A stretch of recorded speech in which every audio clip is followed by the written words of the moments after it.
We believe in going our own way, no matter which way the rest of the world is going.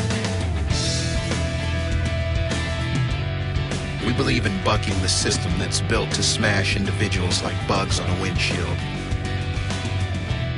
Some of us believe in the man upstairs. All of us believe in sticking it to the man down here. We believe in the sky, and we don't believe in the sunroof. We believe in freedom. We believe in dust, tumbleweeds, buffalo, mountain ranges, and riding off into the sunset. We believe in saddlebags, and we believe that cowboys had it right.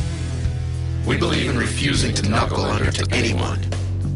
We believe in wearing black because it doesn't show any dirt or weakness.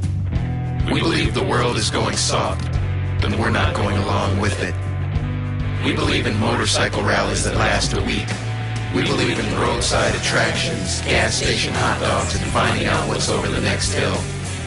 We believe in rumbling engines, pistons the size of garbage cans, fuel tanks designed in 1936, freight train-sized headlights, chrome and custom paint. We believe in flames and skulls. We believe life is what you make it, and we make it one hell of a ride. We believe the machine you sit on can tell the world exactly where you stand. We don't care what everyone else believes. Amen.